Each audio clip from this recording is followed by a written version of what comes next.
आपण बघितलंय पुणे ज्या प्रकारे गेल्या 20 वर्षात 25 वर्षात वाढलंय, हं.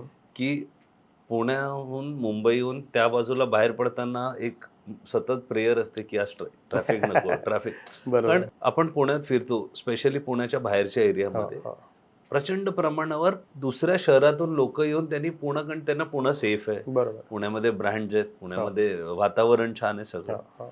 कशी बघता तुम्ही ती रिअल इस्टेट बूम हं, एक हं, ॲज अ व्यवसाय, हं, पण ॲज अ पुणेकर, हं, ते पण तुम्ही ज्या लोकॅलिटीमध्ये राहिलाय हं, हं. आणि तो एक माइंडसेट असतो, काय हाल केलेत आमच्या पुण्यात. ते कॉन्फ्लिक्ट कसं आहे आणि पहिले तर रिअल इस्टेट बद्दल बोलूया. कशी रिअल बघता ती बूम पुण्याची? रिअल इस्टेटमध्ये ॲक्च्युअली जनरली पुण्याच्या आजूबाजूला तुम्ही सातारा, सांगली, कराड, कोल्हापूर, इकडे नगर, इकडे संभाजीनगरपर्यंत किंवा अगदी मुंबईपर्यंत सुद्धा. सो इथं ना जॉब क्रिएशन फार कमी आहेत. सो इथे शिक्षण झालं म्हणजे शेवटचं वर्ष झालं कॉलेजचं, की मुलं पुण्यामध्ये येतात. सगळीकडून म्हणजे चारी बाजूने. आणि मग त्यामुळे यांना सुरुवातीला कुठेतरी कॉड बेसिसवर पाहिजे असतं. नंतर हळूहळू जॉब लागला की लग्न करायचं असतं. मग 1 BHK 2 BHK घेतात. मग आई-वडील हळूहळू रिटायर होतात. मग ते म्हणतात की आता मुलगा, सून सगळे तिकडे आहे, तर आपण पण तिकडे शिफ्ट होऊ. त्यामुळं पुण्याच्या आजूबाजूला घरांची म्हणजे म्हणजे डिमांड खूप वाढत चालली आणि IT इंडस्ट्रीमुळं आणि ऑटोमोबाईल इंडस्ट्रीमुळं.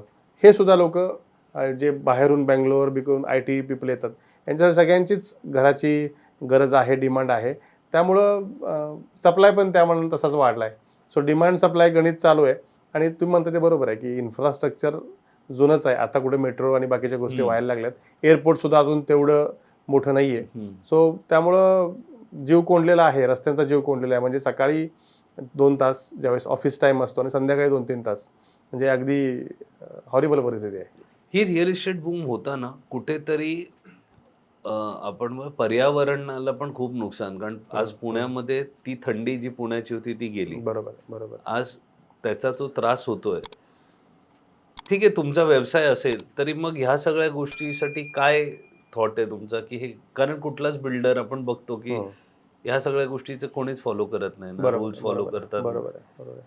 कसं बघतात तुम्ही सो पुणेकर म्हणून या सो गोष्टी? याच्यासाठी एकच गोष्ट आहे, की जिथं म्हणजे सातारा आहे, कोल्हापूर आहे, इकडे जॉब क्रिएशन झालं ना, तर लोक इकडे येणं कमी होऊन जाईल. आता कसं होतं, की त्यांना तिकडे पर्यायच नाहीत. एज्युकेशन जेवढं म्हणजे योग्यता त्यांची जी आहे, त्याला न्याय देणारा जॉबच तिकडे नाही आहे. हा मेन प्रॉब्लेम आहे. म्हणजे आज भरभरून ज्यावेळेस दिवाळीमध्ये पुणे मोकळं होतं ना, त्यावेळेस असं वाटतं, की अरे किती छान. एवढंच पुणेकर आहेत का? बाकी सगळे बाहेरून आलेले लोक आहेत. कारण पूर्ण पूर्ण दिवाळीमध्ये असं पूर्ण मोकळं 3-4 दिवस तर तुम्हाला असं वाटतं की छान, म्हणजे पुणेच वाटतं हॉलिडे डेस्टिनेशन आहे, बाहेर कुठे जायलाच नको. सो काय होतं, हे सगळे जॉबसाठी पुण्यात येतात. बाकी त्यांना सुद्धा काही यायची इच्छा नसावी, कारण एवढं शिक्षण घेतल्यानंतर पुण्यात आल्यानंतर त्यांना जॉब मिळतो आणि ते तिथं सेटल होतात.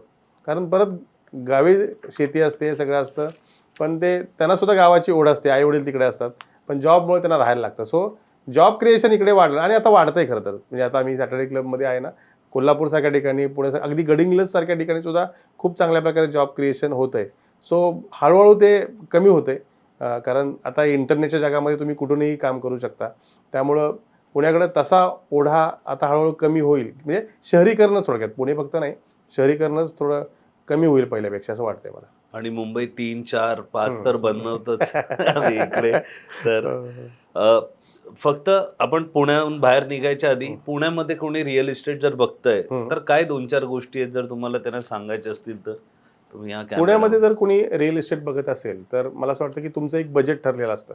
त्या बजेटमध्ये, माझ्या बजेटमध्ये काय प्रॉपर्टी आहेत, कुठे प्रॉपर्टी आहेत आणि माझी नोकरी किंवा मी IT इंडस्ट्रीमध्ये असेल तर IT इंडस्ट्री कुठे आहे, त्याच्या आजूबाजूला माझ्या बजेटमध्ये काय आहे हे पाहिलं पाहिजे. स्वस्त मिळते म्हणून कुठेही घेण्यात अर्थ नाही आहे, कारण नंतर ते आयुष्यभर तुम्हाला ट्रॅव्हलिंग करायला लागतो, तो आयुष्यभराचा ट्रॅव्हलिंग खर्च वाढतो.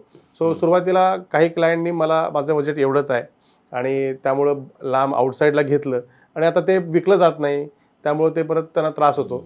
सो थोडे दिवस रेंटवर राहा आणि तुम्हाला जिथे हवं आहे, तुमच्या नोकरीच्या जवळपास, तिथेच तुम्ही फ्लॅट घ्या, जेणेकरून तुम्हाला म्हणजे ते इझी जाईल. परत जो रिकरन्स खर्च असतो ना, तो होणार नाही. करेक्ट. कारण पुण्याला रिक्षा खूप महाग आहे, म्हणजे तुम्ही रोज रिक्षा केली तर EMI निघेल त्याच्यात. असं कराय जसं एक तुम्ही बोलता बोलता बोलला की सातारा कोल्हापूर इकडे जॉब क्रिएशन वाढलंय. खरंच जर हे झालं, मुंबई 2-3 आली, तर आज जे पुण्यामध्ये इन्व्हेस्टमेंट म्हणून जे घेत आहेत ती अफेक्ट होईल ऍज अ इन्व्हेस्टर, की 10 वर्षानंतर मी जर आज विचार करतोय एक्स अमाऊंटला घेतो आणि काही वर्षांनी as a investment, is it a right investment आज पुण्यामध्ये करणं? पुण्यामध्ये किंवा कुठेही आता म्हणजे तुम्ही फ्लॅटमध्ये जर म्हणत असाल तर flat is not in investment. Okay. हा, लँड जर असेल तुम्ही घेत असाल तर आज म्हणजे असा नियम आहे की शहर जिथं संपतं त्याच्या बाहेर तुम्ही जमीन घ्या. जसं शहर वाढेल तशी जमिनीची किंमत वाढेल आणि जमिनीची किंमत ही वाढतच राहते. अगदी जंगलात जरी तुम्ही जमीन घेतली तरी त्याची किंमत आज नाही उद्या, म्हणजे 1 रुपयाला घेतलेली वस्तू कधीच 95 पैशाला विकली जात नाही, ती 1.25 रुपयाला किंवा त्याच्या पुढेच जाते. फ्लॅटचं काय होतं, फ्लॅट जशी जशी बिल्डिंग जुनी होत जाईल तशी तशी त्याची किंमत एका पीकला जाते आणि नंतर ती रिव्हर्स यायला लागते किंवा तिथंच स्टक होते. सो फ्लॅट हे नीड बेस म्हणून असावं. आता फ्लॅट ही पुण्यामध्ये किंवा शहरामध्ये इन्व्हेस्टमेंट राहिलेली नाही जो पूर्वी आपण घ्यायचो. आता लँडमध्ये तुम्ही याचं इन्व्हेस्टमेंट म्हणून बघू शकता, पण फ्लॅटमध्ये नाही.